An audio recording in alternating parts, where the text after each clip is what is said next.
Great.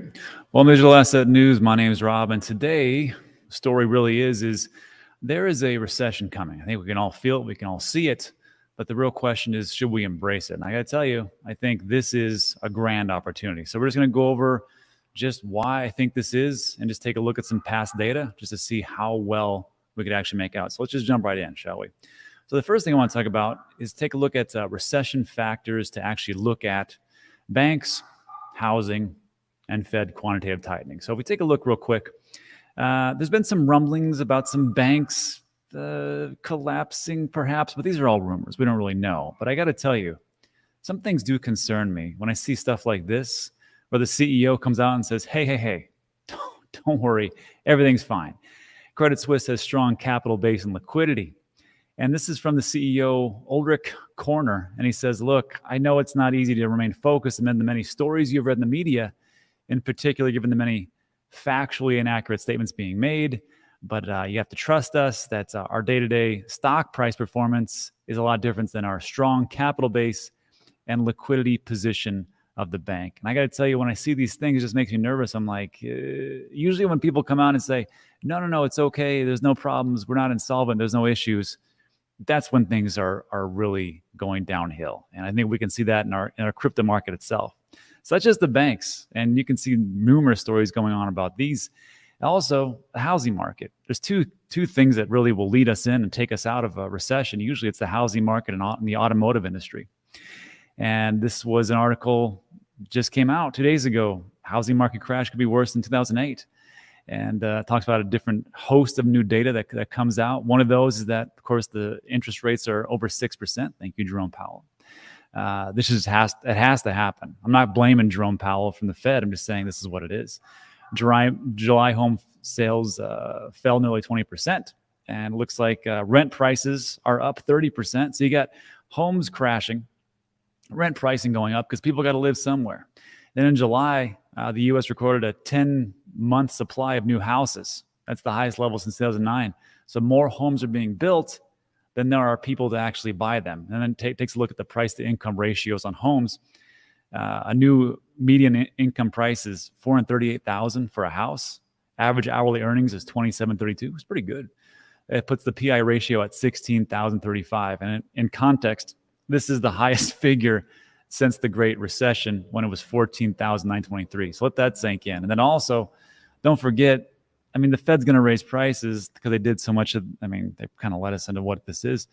But then you've got the quantitative easing, which, of course, I'm just printing money. Now they're like, we want that money back.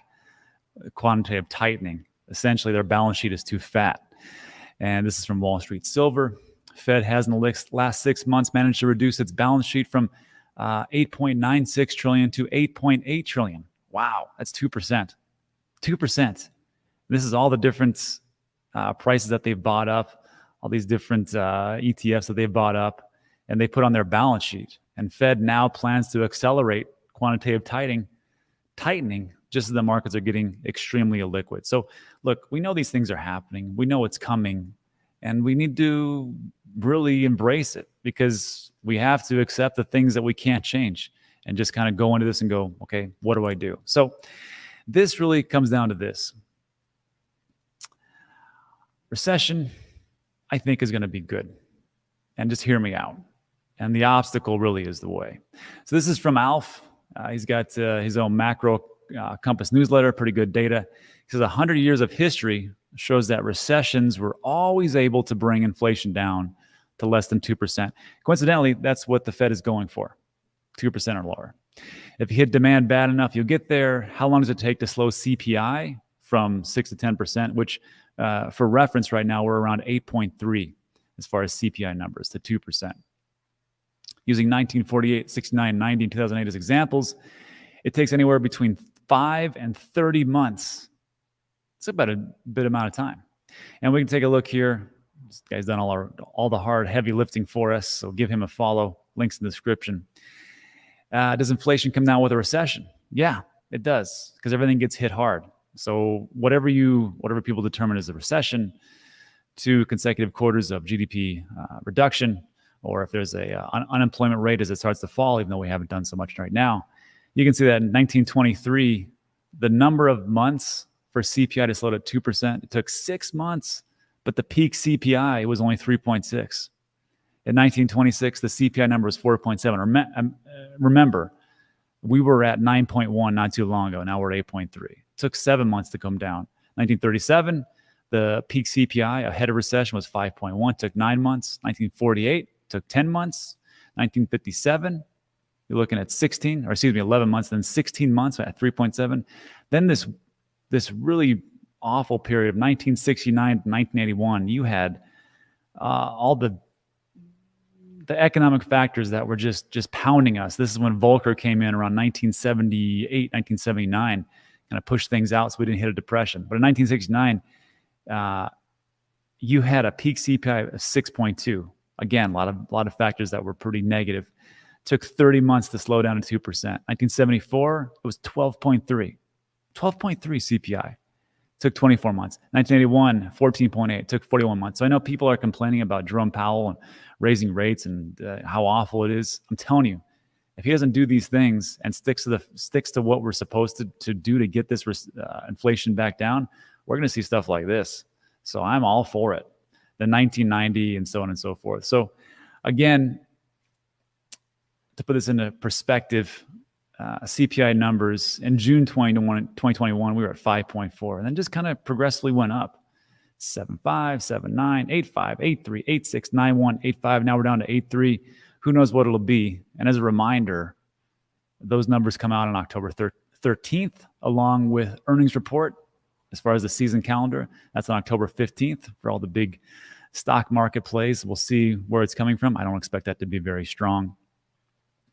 But the thing you have to remember is this: recessions don't last forever. Bull runs don't last forever. Bear runs don't last forever. But it propels us. The recession really is the way to get to economic growth. You have to cool down. And just like we talked about, 1969, that those bad times, 70, 71, then Volcker stepped in around 78, 79. Then, of course, you had all this time period. There's a little bit of economic boom. But after that, when it was really bad, from 1982 to 1990 almost, you had a nice economic recovery, and boom. Then, of course, you had a little bit of crash and all this time here. Then in 2000, the dot-com crash didn't last too long for the recession.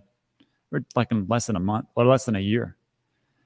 Economic boom. Then, of course, we had Lehman Brothers and world economy collapse, especially the housing market. And that lasted about 2 years. But then look at this. We had 13 years from 2009 all the way up to, I don't know, this is kind of like not a fake recession, but mostly because of a black swan event, Corona and whatnot. But 13 years. Then before this, you had 8 years. Before this, you had 10 years. So when people talk about recession, how bad it is, I don't think it's that awful. I honestly do think that, and it's a great quote from Marcus Aurelius, where the impediment to action advances action. What stands in the way becomes the way. And really, recession, in my personal opinion, is the way to get to these big economic booms, but we have to go to that hard pieces. And this is what I'm talking about right here. There was a video we did yesterday, and we talked about Joe Biden. And every time I talk about politics, it's not that I'm talking about the politics, the person in office. I'm talking about the laws that are being passed. And he's talking about raising the capital gains tax to a combined rate of 48.4%. And it's above $1 million, yeah. But remember, right now in the States, any capital gains tax is right now sitting around, for long term, around 21, 22%, depending. And then, of course, what state you're in. And then short term is based on your average or your yearly income. So then above 1 million, they're looking to just say, no, doesn't matter if it's long or short term, it's 48.4%. But the big thing I got was, Rob, who makes $1 million? I don't make $1 million up to this point. So I'm okay. I'm okay with paying those taxes, which that's fine. It is. It's true. But I just want to show you something why I talk about this obstacle is the way. There's a great website. It's called dcacc.com. I linked that in the description as well. You can find it. And you can put in any crypto that you want here for the coin. There's another one called dcabtc.com. But this one, you can use anyone. You can use Ethereum or USD, not BNB, XRP, all the way, I think, down to like number 100 with Mina Protocol and Trust Wallet. I didn't know they had one. Good for them. So I'm just going to show you something real quick. So Bitcoin, because these things actually do add up. It's just time in the market. If you went from January 1st, 2020 to, that's not right. What's the day? We'll just say the 30th, even though I think it's the 2nd today. Isn't the 2nd today? There we go. Okay, we'll calculate this. If you put in $100 weekly, which is a good amount of money, and you're looking at for a good amount of time, if you'd have sold the top, which is very tough to do, you would have put in your investment. Let me blow this up. Your investment itself was $9,800, but your balance would be $42,000, which is not bad, but it's pretty far off from being a millionaire, right? Well, watch this. Let's just change this because Bitcoin is probably the safest bet in the most volatile market that we possibly have. And again, this is not investment advice, just the things that I have done or am doing right now. So if I want to, let's just take Ethereum. I'm curious.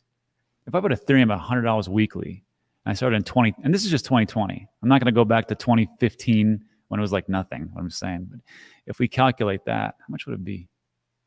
All right. So if we would have sold the top, 100, you would have invested 10,000 to get 100,000, which is pretty good. Because if you're looking at the S&P 500, I mean, basically your returns are around 8.2, 8.3%, I think, year over year growth. Correct me in the comment section. So, I mean, 8.3, and now we're going to see a reduction, probably 6%. In all honesty, if you get 6%, why don't you just put it in T-bills? I mean, T-bills are around 3.93, or almost 4% for the 2 and the 10. I'm just saying. So 100,000. So that's still not $1 million, Rob. That's true. It's not. But now if we get maybe a little bit more riskier, and you say, you know what? Let me just take a little Cardano. Let's just do 2020 again. We'll calculate this. Over time, and if we sold at the top, which is very tough, I might add.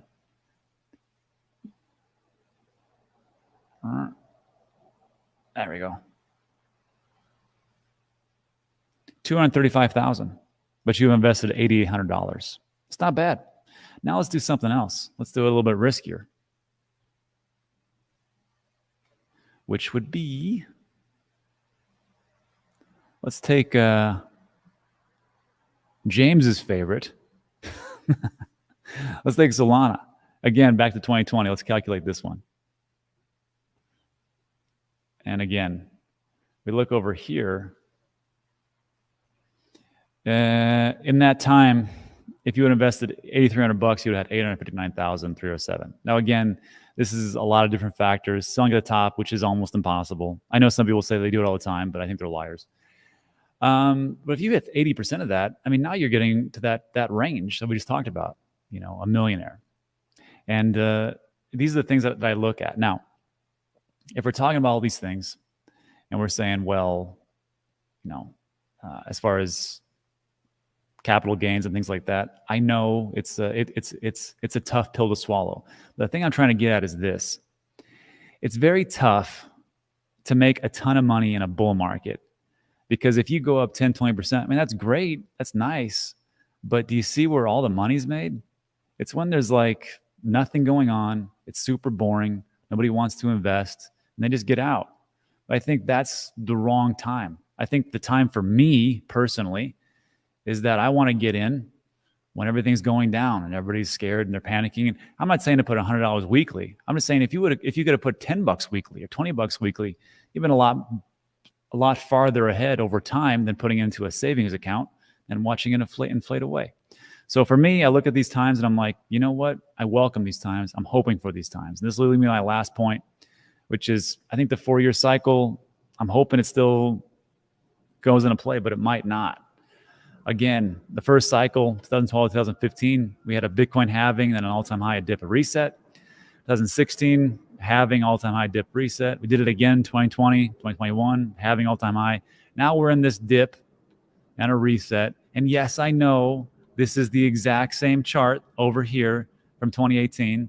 But guess what? I don't have the data for 2022 and the whole year. And yeah, I also don't have the data for 2023 yet. And I sure as heck don't have the data for the next 5 or 4 years. And I'm hoping it plays out again. Now, could this be wrong? Could we actually have an all-time high in 2024? Or maybe 2027? Probably. Or maybe. Who knows? I don't have a crystal ball. But I just say that, again, time in the market is a little bit more important than timing the market. But at some point, you want to stick to the rules, which are very simple below me. And that is, it's all gone. Meaning, don't invest more than you can afford to lose. Everything's a scam until proven otherwise, or 100% scams. Don't leave anything on exchanges. Don't use leverage, and take profits along the way. I mean, you worked hard enough in the stress, take a little profits. So that will lead me to my last point, which is this. This is just a little public service announcement. This was an article from Bloomberg. It says Coinbase says it's fixing an issue that prevents the company from interacting with U.S. bank accounts. I have had zero problems with Coinbase. I just use it today. No problems with the banks. I don't know if this is a FUD article. I could care less. I couldn't care less. But it just reminds me to remind you of the third rule. Don't leave anything on exchanges. I think we've all learned that rule from the Voyager Celsius debacle moving forward. That's all I want to say.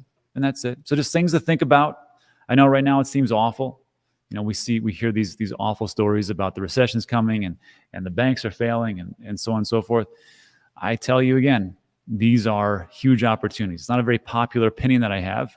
I mean, people want to hear everything's going to blow up tomorrow, but it's just not going to happen in my personal opinion. And that's it.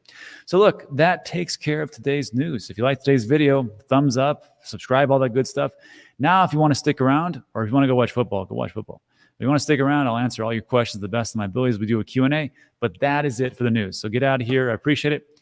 Now let's jump into a little Q&A. Let me get rid of this ban.